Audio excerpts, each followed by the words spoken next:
Salam. Puji Tuhan saudara-saudara. Saudara kasih, kita akan belajar firman Tuhan pada pagi hari ini. Temanya awasi dirimu dan awasilah ajaranmu. Ya. Awasi dirimu dan awasilah ajaranmu. Nah saudara, tema ini diambil dari ayat 1 Timotius pasal 4 ayat 16. Saudara, kita boleh baca bersama-sama ini. 1 Timotius pasal 4 ayat 16. 1, 2, 3. Awasilah dirimu sendiri dan awasilah ajaranmu. Bertekunlah dalam semuanya itu, karena dengan demikian engkau akan menyelamatkan dirimu dan semua orang yang mendengarkan engkau.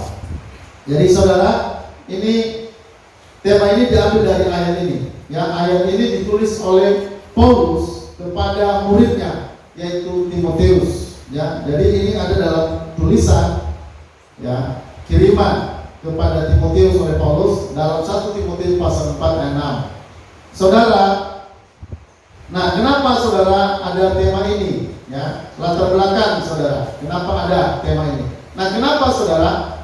Ya, awasilah dirimu dan awasilah ajaranmu. Tema ini diambil dari tulisan Rasul Paulus terhadap suratnya yang ditujukan pada muridnya Timotius. Di sini Paulus menegaskan agar mengawasi diri dan ajaran. Artinya bahwa tema ini merupakan hal yang sangat penting, karena Rasul tahu di waktu-waktu kemudian akan ada serigala buas yang akan mengajarkan ajaran yang menyesatkan, yang mengancam kehidupan jemaat. Ya, jadi saudara, Paulus kenapa menuliskan itu kepada Timotius? Ya, saudara, karena Paulus tahu bahwa akan ada penyesatan yang luar biasa di kemudian hari di dalam gereja. Pada masa Paulus saja itu penyesatan itu sudah ada. Ya.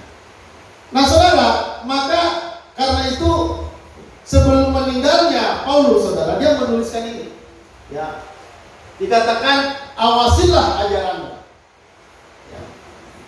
Bukan hanya mengawasi diri, awasilah ajaranmu. Jadi dua di sini, awasilah dirimu dan awasilah ajaranmu. Nah, di sini kita penekanannya temanya mengawasi diri, ajaran.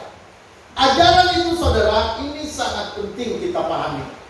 Orang Kristen harus benar-benar memahami ajaran-ajaran penting dari Alkitab. Alkitab itu tebal, Alkitab itu begitu luas, ya. Tetapi saudara, ada inti-inti daripada Alkitab. Inilah yang orang Kristen harus tahu. Bukan semua cerita di dalam Alkitab itu menjadi sebuah inti, bukan. Ya, saudara, ada inti sari daripada Alkitab. Kalau kita tidak tahu inti sari ini, maka kita akan mudah tersesat. Makanya saudara, tadi Alkitab kita itu terlalu luas, terlalu tebal. Ya, menyusun Alkitab juga itu tidak sistematika.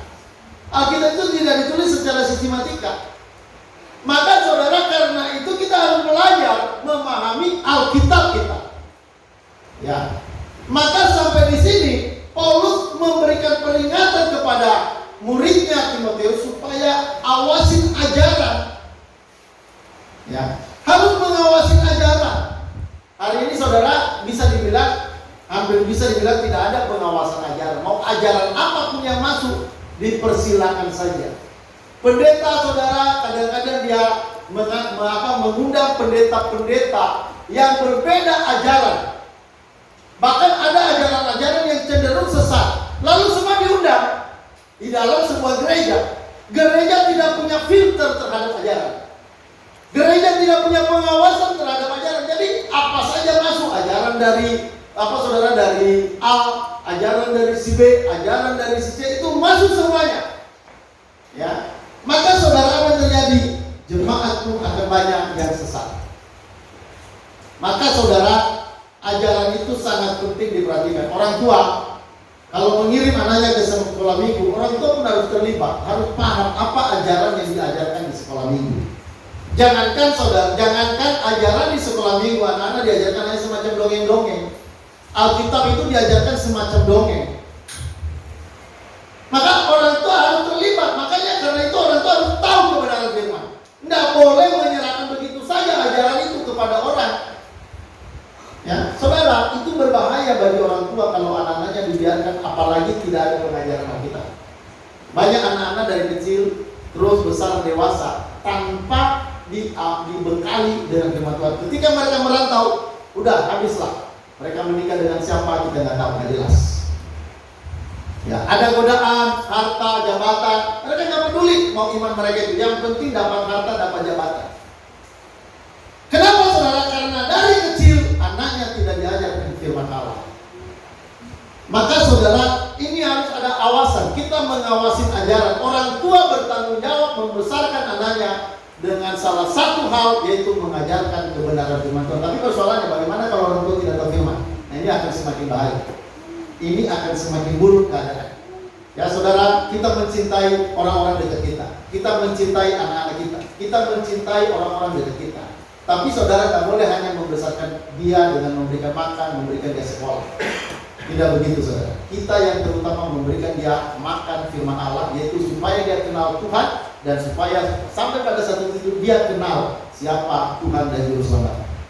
Sampai dia tahu bahwa kalau dia mati pasti masuk surga. Itu harus sampai ke sana. Kalau orang hanya tahu saja Yesus Tuhan, tapi dia nggak tahu bahwa dia kalau mati di dalam Tuhan Yesus pasti masuk surga, itu artinya dia belum mencapai. Dia belum mencapai tujuan daripada Alkitab. Alkitab ditulis tujuannya supaya orang tahu bahwa dia memperoleh hidup kekal. Maka ajaran itu diawasi. Banyak ajaran hari ini mau diajarin hal-hal yang macam-macam. Ya, saudara, banyak ajaran hari ini, misalnya ajaran-ajaran tentang mukjizat. Saudara, memang saya percaya ada mukjizat. Tapi kalau mukjizat menjadi ajaran utama gereja, itu sesat. Saya percaya ada kesembuhan. Tetapi kalau kesembuhan itu menjadi penekanan utama di dalam gereja, itu gereja tidak dapat apa-apa, jemaat tidak dapat apa-apa. Karena saudara, kesembuhan mukjizat itu bukan tujuan Tuhan. Tujuan utama Tuhan menyelamatkan orang berdosa. Ini yang perlu diperhatikan. Kalau misalnya kita mengajarkan banyak tapi tidak membawa orang pada tujuan, itu artinya kita orang yang suka jalan-jalan saja tapi kita nggak tahu kemana. Jadi saudara perhatikan baik-baik bahwa tujuan yang kita ditulis itu adalah supaya umat percaya selamat, supaya orang percaya beroleh hidup yang kekal, supaya dia tahu bahwa dia beroleh hidup yang kekal. Maka saudara, dari tempat ini memang akan terus menyerukan tentang keselamatan, karena itulah tema utama di dalam Alkitab. Ya. Dan saat ini karena pendeta beraneka ragam pengajaran macam-macam, adalah yang menekankan penyembahan. Ada sampai kadang-kadang gereja tidak perlu firman. Jadi apa yang perlu? Penyembahan, pujian penyembahan, musik dan sebagainya. Itu yang utama. Maka saudara, kalau mereka datang ke gereja, mereka hanya asal nyanyi-nyanyi saja, nari-nari, oh haleluya, puji Tuhan, sampai keluar urat dalam memuji Tuhan. Ya, tapi saudara tidak ada pembahasan firman. Apakah tidak berbahaya gereja seperti itu? Gereja seperti itu nggak punya dasar apa-apa. Gereja kadang-kadang yang penekanannya pujian penyembahan. Ada lagi gereja hanya penekanan mukjizat. Ada lagi gereja yang penekanan penglihatan-penglihatan. Saudara, penglihatan memang masih ada, tapi penglihatan itu bukan setiap hari ada penglihatan. Kok ada pendeta yang kadang-kadang, kamu lihat apa? Habis berdoa ditanya, kamu melihat apa? Lalu jemaat bilang, saya melihat pagar tembok tebal. Pagar tembok apa? Berduri. Duri apa? Ya saudara, kan dibuat-buat sama mereka. Sebuah hal yang aneh-aneh akan dibuat, ditanya. Lalu jemaat kan mau jawab apa? Dan daripada nggak ada jawab, dia bilang, saya melihat pagar tembok. Ada juga saya melihat tiang besi. Apa yang ada di tiang besi? Ada burung lewat. Apalagi? Ada api-api menyala-nyala. Dikalang-kalang sama mereka. Saudara, kenapa? Karena ini sebuah gereja yang sukanya penglihatan. Saudara, dasar kekristenan bukan penglihatan. Ingat baik-baik. Dasar hidup orang Kristen, patokan hidup orang Kristen bukan penglihatan. Ingat baik-baik. Saudara, patokan dasar hidup orang Kristen adalah Alkitab. Jadi tidak ada yang bisa menandingi Alkitab. Penglihatan, mukjizat, nubuat-nubuat yang tidak berdasarkan Alkitab itu tidak benar. Mungkin ada benarnya, tapi itu pengalaman pribadi. Tapi itu tidak bisa dijadikan menjadi ajaran utama gereja. Nah saudara, hari ini itu tidak ada lagi yang begitu ya. Semua banyak ajaran masuk. Saya lihat pendeta-pendeta yang laris hari ini adalah pendeta-pendeta yang suka saudara melakukan mukjizat. Gereja yang suka melakukan penyembuhan, itu pasti ramai. Tapi kalau udah berbicara ajaran, semua pada jemaat pada malas. Doktrin terus, ajaran terus. Apa itu bosan? Banyak orang bosan dengan ajaran. Maka karena itu pendeta jarang membahas ajaran. Kenapa? Karena dia mau menyenangkan telinga jemaat. Gimana supaya jemaat bertahan? Maka saudara dibuatlah lelucon-lelucon di dalam gereja. Jadi ayat-ayat penuntut jadi lawakan-lawakan. Saudara, firman Tuhan itu sebenarnya nggak boleh dilawakan. Kalau ada orang tertawa karena ada firman Tuhan yang disampaikan tapi tidak dibuat-buat, jangan dikarang-karang. Jadi sekarang ini yang laku itu pendeta-pendeta yang lucu-lucu. Ya seperti saya misalnya nggak lucu-lucu, ya udah nggak laku di pasaran. Ya. Tapi kalau lucu, wah diundang saudara. Yang penting khotbahnya menyenangkan telinga, khotbahnya menjadikan kemakmuran, khotbahnya menjanjikan berkat, khotbahnya menjanjikan kesembuhan, itu akan menjadi menarik. Dan saudara, saya mau katakan lebih baik, itu sebenarnya juga sama dengan penyesatan. Kenapa saya bilang penyesatan? Ketika kita menyampaikan sesuatu yang tidak ada hubungannya dengan keselamatan, berarti orang akhirnya tidak tahu keselamatan. Kan gitu. Kita tidak menyampaikan keselamatan, berarti orang tidak tahu jalan ke surga. Lalu apa yang kita khotbahkan itu? Itu khotbah yang hanya seperti angin terbang begitu saja. Nah, kalau saya ketemu orang, pertama saya tanya udah selamat belum? Udah terima Yesus belum? Nanti jawabannya kan macam-macam. Oh saya, jangan tanya itu Pak Pendeta. Loh kenapa? Saya ini dari kecil dalam perut ibu sudah jadi orang Kristen. Oh begitu? Iya. Bukan hanya itu Pak Pendeta, apalagi kakek saya majelis. Oh gitu. Terus apa lagi Pak? Bapak saya juga majelis. Ya, mama saya pelayanan kunjungan kemana-mana. Jadi saudara, jawabannya tidak berbicara mengenai keselamatan. Ditanya apakah Anda sudah selamat, apakah Anda sudah terima Yesus. Sebenarnya dari jawaban yang sudah kelihatan dia belum terima Yesus. Karena kalau orang benar-benar dia sudah terima Yesus, dia bilang saya sudah terima Yesus Pak. Dia jelas juga tahu tahun berapa, tanggal berapa. Kalaupun dia lupa tanggal atau lupa bulan minimal tahunnya. Seperti saya saudara, saya ingat saya terima Yesus itu bulan 6. Ya itu bulan 6, tanggalnya saya sudah tahu. Bulan 6 tahun 90. Saya terima Yesus di sana. Saya udah Kristen dari kecil, tapi terima Yesusnya baru tahun 90. Saya dibilang siapa yang mau terima Yesus? Loh saya pikir saya udah terima Yesus selama ini. Rupanya saya belum terima Yesus. Saudara, Yesus itu bukan hanya semacam pengetahuan, ingat ya. Yesus itu bukan hanya semacam kata, kalimat, janji atau pengetahuan. Yesus itu adalah pribadi. Dia adalah pribadi yang bisa diterima oleh orang. Ya, maka saudara, orang yang selamat, kalau dia hanya tahu Yesus, tapi dia belum terima Yesus, bagaimana bisa selamat? Ya, jadi terima Yesus itu jauh lebih penting daripada hanya sekedar tahu Yesus. Tapi tentu harus tahu Yesus dulu baru bisa terima Yesus. Jadi saudara, kalau orang sampai sudah terima Yesus, baru saudara bisa orang itu yakin 100% mereka bisa selamat. Makanya setelah saya terima Yesus, baru saudara, saya mulai merasakan ada konfirmasi dalam hati saya bahwa saya sudah selamat. Makanya setelah itu kalau ditanya orang, apakah Anda sudah terima Yesus? Saya bilang sudah. Apa akibat daripada Anda terima Yesus? Saya bilang kalau saya mati pasti masuk surga. Itu akibatnya. Ya. Nggak mungkin kita hanya terima Yesus tapi nggak masuk surga, nggak mungkin. Nah saudara, ajaran seperti ini sudah terkikis habis dari gereja. Kenapa? Karena ajarannya terlalu berkembang kemana-mana.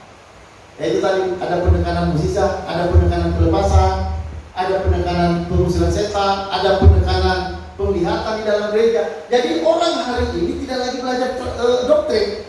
Yang dipelajari itu ya gimana supaya dirapi. Ayo, siapa yang mau dirapi? Datang ke depan, angkat tangan dulu. Setelah angkat tangan, maju ke depan, saya akan doakan. Saudara, ini kan yang terjadi. Ini yang terjadi di mana-mana hari ini.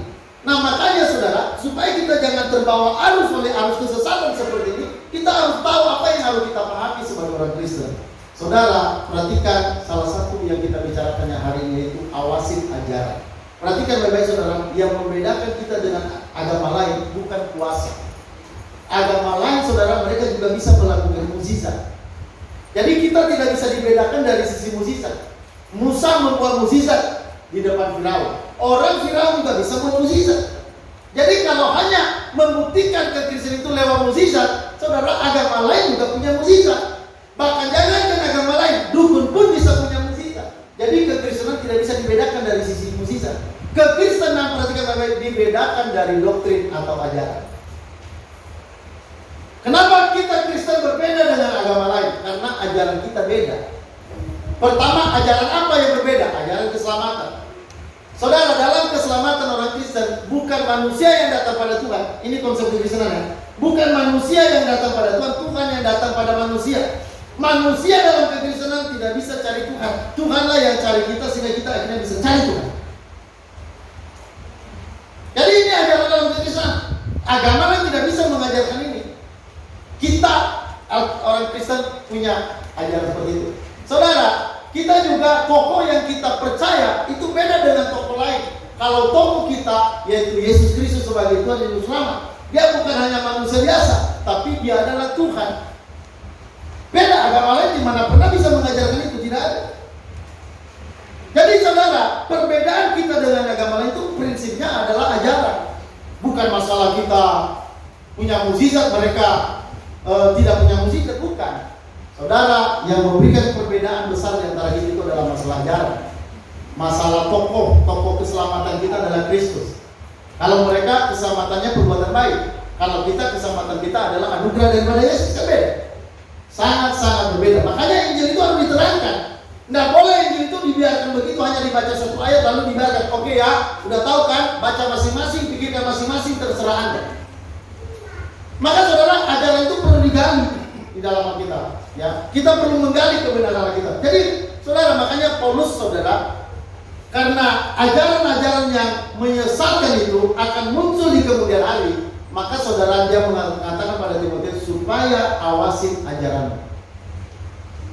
Saudara, kita baca dulu tulisan Paulus mengenai pengawasan ajaran ini. Kita baca sama-sama dalam kitab Kisah Para Rasul pasal 20 ayat 28 sampai 30. Saudara, apa kata firman Tuhan? Ya, saya baca aja saudara ya. Lihat, perhatikan, ada di depan. Kisah Para Rasul 20 ayat 28 sampai 30. Karena itu, jagalah dirimu dan jagalah seluruh kawanmu. Karena kamulah yang ditetapkan Roh Kudus menjadi pemilik untuk menggembalakan jemaat Allah yang diperolehnya dengan darah anaknya sendiri. Aku tahu bahwa sesudah aku pergi, serigala-serigala yang ganas akan masuk ke tengah-tengah kamu dan tidak akan menyayangkan kawanan itu.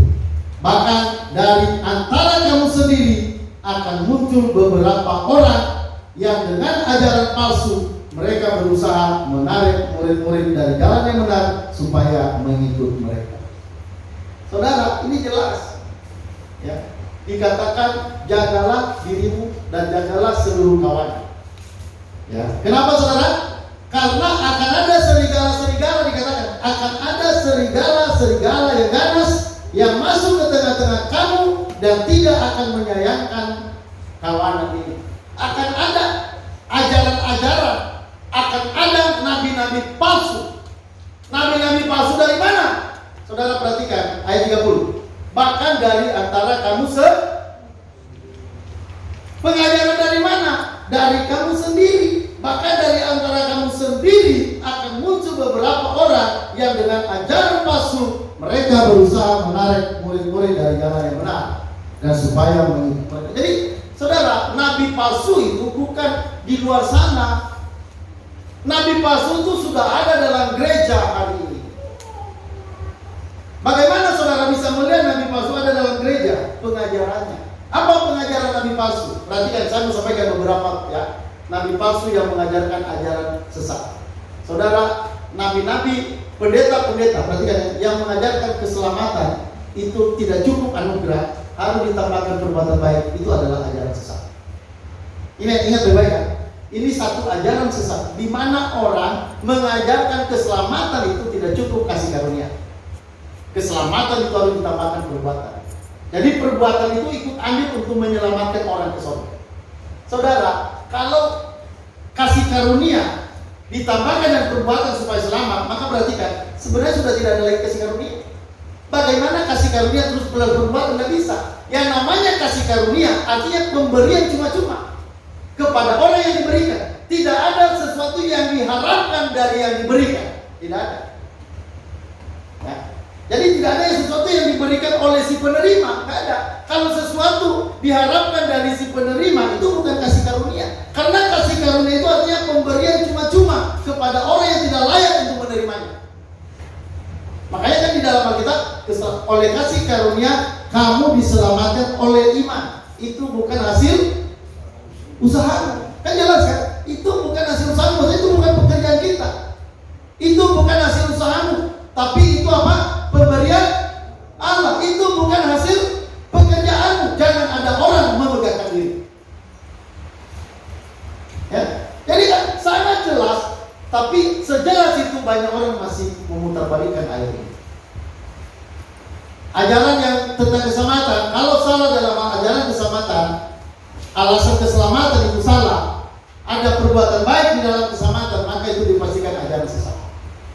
Ya, hanya kan kita nggak bilang ini pendeta sesat, kan kita nggak berani menyinggung perasaan pendeta. Tapi kalau saya pikir saudara, kebanyakan pendeta hari ini mengajarkan hal seperti itu. Keselamatan itu masih nggak cukup kasih karunia. Ya, saudara, ajaran apa lagi yang palsu hari ini yang masuk ke dalam gereja? Ajaran tentang Allah. Misalnya Allah itu Tritunggal atau Tunggal Mutlak. Orang Kristen percaya Allah itu Tritunggal. Kalau orang Kristen mengajarkan Allah di luar Tritunggal, itu orang Kristen menganggap itu sesat. Jadi saudara, ada hari ini yang mengajarkan Allah itu bukan Tritunggal. Ada hari ini di gereja. Dan banyak jemaat tidak bisa membedakan ini. Pendeta hari ini kadang-kadang diundang, tapi yang diundang itu adalah pendeta yang mempercayai Allah itu tunggal mutlak bukan Tritunggal. Nah, jadi artinya pendeta yang mengundang dia nggak tahu apa yang diajarkan oleh pendeta yang diundang. Kan terjadi kacau balau di dalam gereja hari ini. Makanya saudara, saya terus terang akan melawan ajaran-ajaran yang mengatakan bahwa Allah itu tunggal mutlak. Saya akan lawan. Makanya nanti kalau misalnya saudara baca di YouTube saya, memang belum banyak, tapi saya akan mengadakan terus perlawanan terhadap ajaran itu. Ya. Nah saudara, kita harus tahu itu, apalagi ajaran tentang keselamatan harus ada syarat-syarat lain selain daripada selain daripada anugerah saja. Ya, ajaran Pak Erastus, apa ajarannya Pak Erastus? Mengatakan Pak Erastus bahwa Allah itu, Bapa itu adalah mayor, Yesus itu adalah minor, Allah minor. Bahkan dalam ajarannya dia katakan Yesus itu sebenarnya bukan Allah. Itu ajaran yang sudah masuk gereja hari ini. Saudara, orang tua, ya orang-orang dewasa harus tahu ini untuk menjaga anak-anak di sekitar kita. Saudara, pengikut mereka banyak. Ya, pengikut Pak Erastus itu banyak banget. Yang mengikuti itu banyak pendeta. Berapa pendeta dari Lampung? Ya. Ada juga yang tidak bergabung secara denominasi, tapi mereka belajar dari sana secara ajaran. Saudara, ini kan mengerikan, saudara. Jadi perhatikan baik-baik bahwa penyesatan itu, saudara, itu bukan di luar sana. Penyesatan itu ada di mimbar-mimbar gereja hari ini. Termasuk kalau Injil tidak disampaikan, Injil keselamatan disampaikan, tapi yang diajarkan mukjizat, penglihatan, saudara, minyak urapan, terus apa lagi kesembuhan, pengusiran setan, pelepasan, itu penekanannya, maka itu artinya tidak mengajarkan keselamatan. Berarti itu sama dengan sesat juga. Itu sesat juga. Jadi saudara, kalau ada orang di sekitar kita, tanya pada mereka, apakah sudah terima Yesus dulu? Apakah sudah selamat dulu? Itu penting sekali. Itu pertanyaan yang paling penting.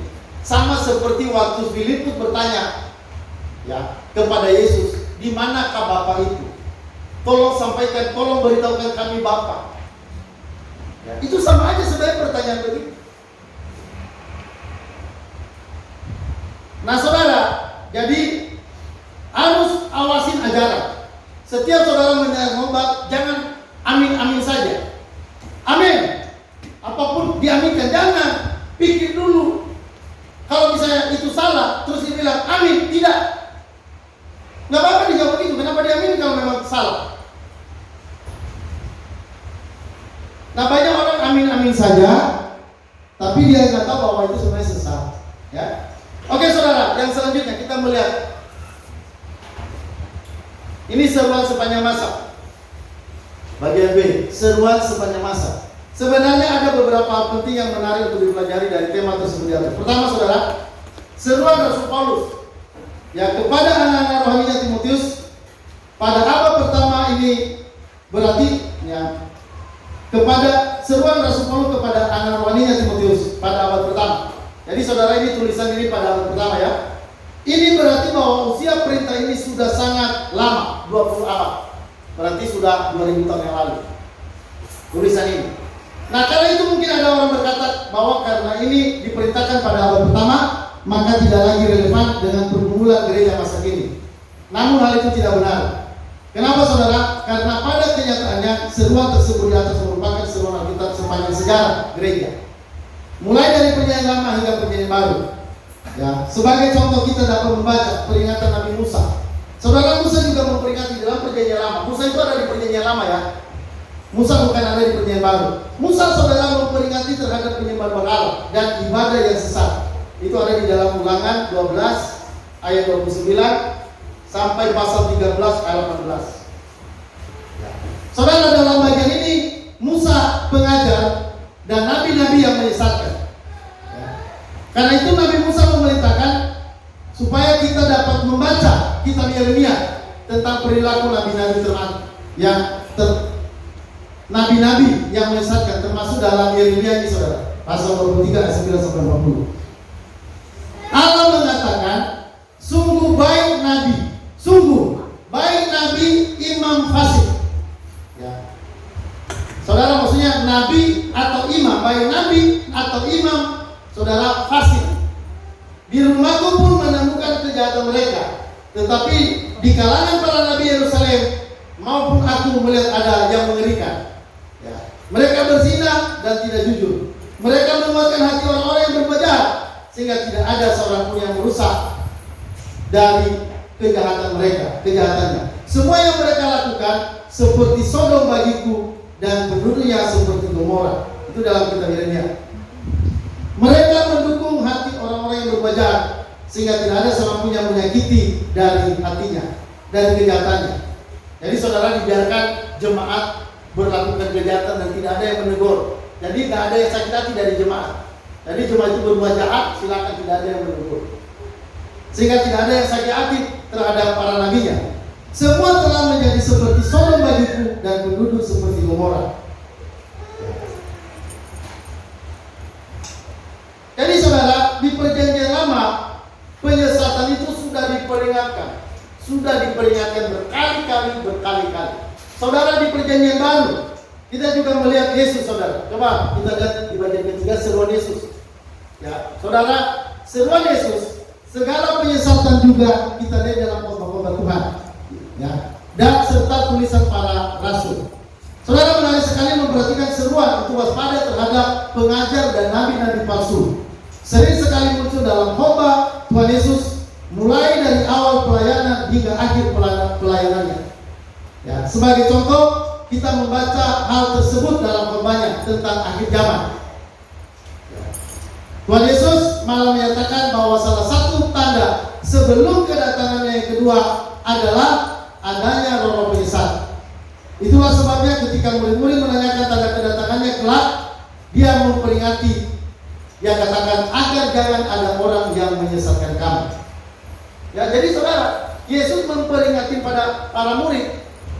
Pertanyaan para murid tentang kapan kedatangan apa tanda-tanda daripada kedatanganmu, kata para murid kepada Yesus.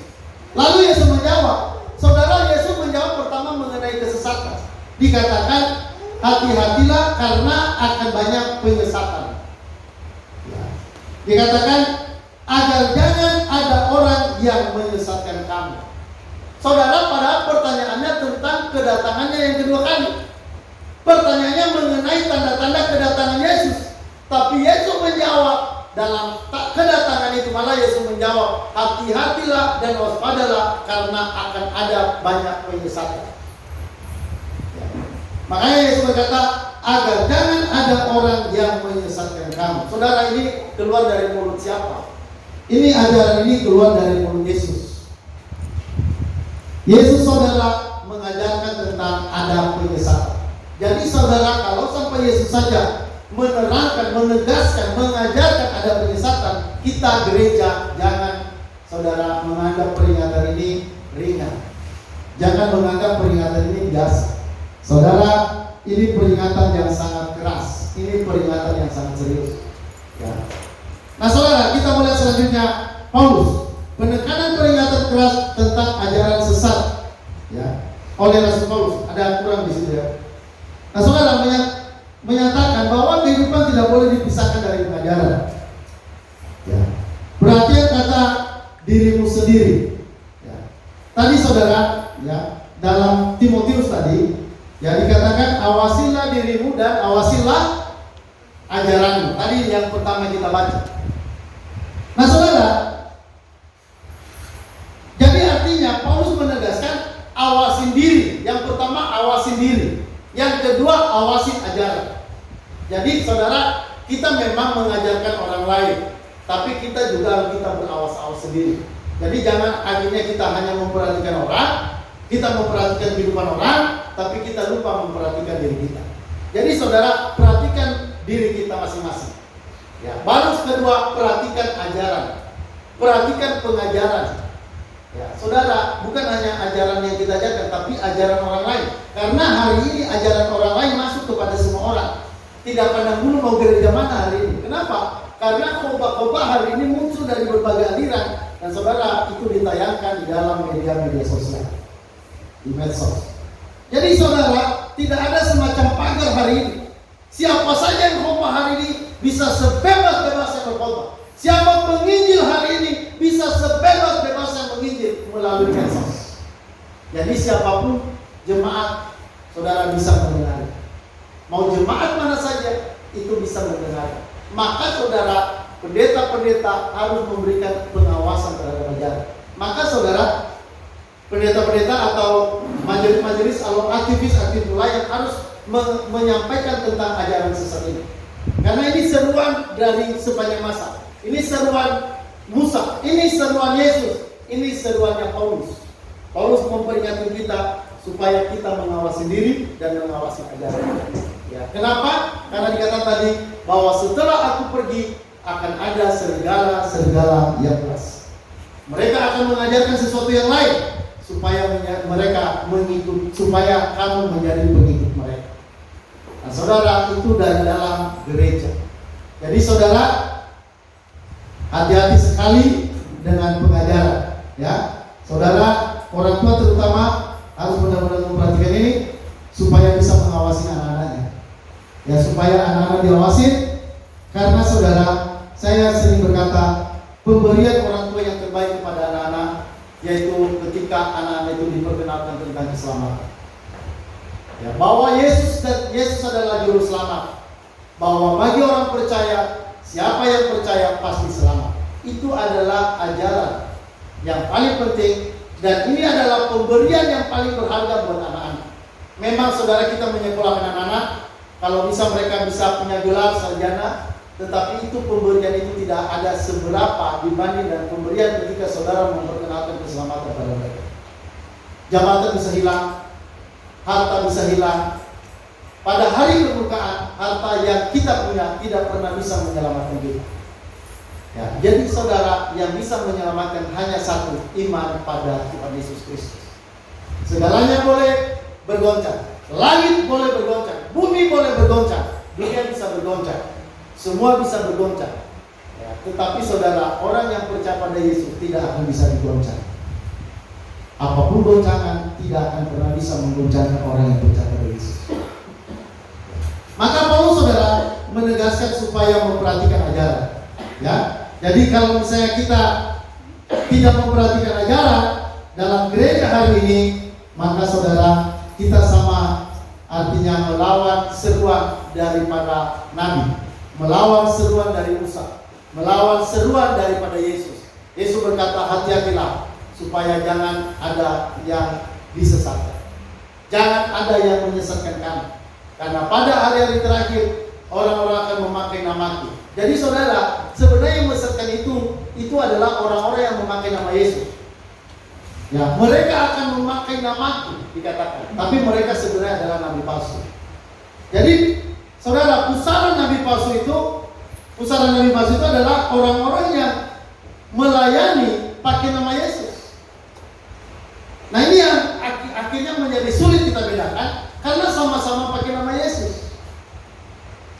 Sama-sama pakai nama Yesus. Makanya kan dalam Matius pasal 7 ayat 21 dikatakan banyak orang berseru-seru kepada yang terakhir. Ya. Tuhan, selamatkanlah aku. Tapi apa kata Yesus? Ya, aku tidak kenal engkau. Penyala dari hadapanku. Lalu orang itu bilang, bukankah kami sudah berbuat demi namamu?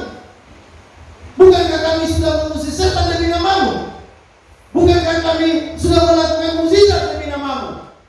Saudara, mereka melakukan mukjizat demi nama Yesus, pakai nama Yesus yang sama, tetapi pada hari terakhir mereka ditolak. Kenapa? Karena mereka yang pakai nama, mereka tidak kenal pribadi Yesus. Jadi hati-hati, makanya saya bilang tadi, Yesus itu bukan hanya semacam tulisan atau cap, kita dicap Yesus, bukan. Tapi saudara, Yesus itu adalah sebuah pribadi, dia adalah Tuhan dan Juru Selamat. Barang siapa menerimanya diberi kuasa menjadi anak Allah. Jadi saudara, Yesus itu bukan hanya kita pahami, tapi Yesus itu harus kita terima dalam hidup kita. Ya, makanya dikatakan dalam kitab Wahyu pasal 3, kalau nggak salah ayat 20 dikatakan, barang siapa aku berdiri di depan dan barang aku mengetok, barang siapa membuka hatinya, aku akan masuk. Jadi saudara, percaya Yesus yang dimaksud adalah menerima Yesus di dalam kehidupan, menjadi Tuhan dan Juru Selamat.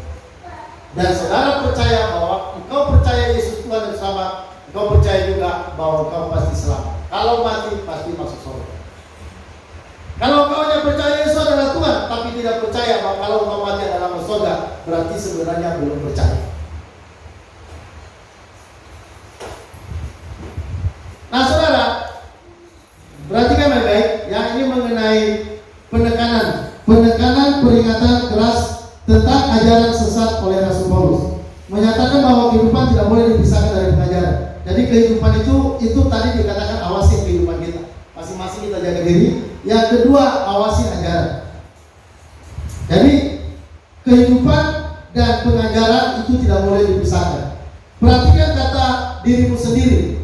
Ya, dikatakan awasilah dirimu sendiri. Dalam bahasa Yunani itu artinya, dalam bahasa Yunani tulisannya Heauton yang berarti penegasan. Ya. Penegasan, Heauton yang berarti penegasan. Lalu Rasul Paulus menegaskan bahwa Timotius perlu sekali memperhatikan dirinya sendiri. Ya, ini Timotius masih muda orangnya. Mungkin waktu itu masih umur 20 tahun. Ya. Saudara, Rasul Paulus menegaskan supaya Timotius memperhatikan dirinya sendiri, bukan hanya memperhatikan orang. Ya. Terus dikatakan, Rasul Paulus menegaskan Timotius perlu sekali memperhatikan dirinya sendiri, bukan hanya memperhatikan diri orang lain atau jemaat pada umumnya. Ya. Ada orang yang bertanya, apakah mungkin seorang memiliki ajaran yang benar, tetapi tidak memiliki perilaku yang benar? Jawabnya mungkin. Ya. Orangnya ajarannya benar, tapi perilakunya tidak benar. Ada. Ya, makanya teman-teman katakan ikutin ajarannya dan jangan ikutin perilakunya. Ada. Ya. Namun pada memang saudara seharusnya apa yang diketahui dalam ajaran atau doktrin akan diwujudkan. Ya, maksudnya diwujudkan dalam diri kita. Jadi apa yang kita percaya itu kita terapkan dalam diri kita. Jadi nggak cukup hanya ajaran, ya, nggak cukup hanya ajaran, tapi kehidupan kita juga itu harus sesuai dengan ajaran kita. Namun pada kenyataannya tidak selamanya demikian. Ya, itulah dosa, atau dosa itu dalam bahasa Yunani hamartia. Ya. yang berarti menyimpang dari sasaran. Karena itu masalah dosa seringkali bukan masalah ketidaktahuan, bukan ketidakmampuan. Hal ini disebutkan dengan manusia berada dalam sejarah dosa. Ya, tahu yang baik tetapi tidak melakukannya. Tahu yang jahat tetapi tidak mampu membelinya atau melakukannya. Inilah yang dikritik oleh Allah secara keras baik dalam Perjanjian Lama sebagaimana yang telah kita lihat di atas tadi.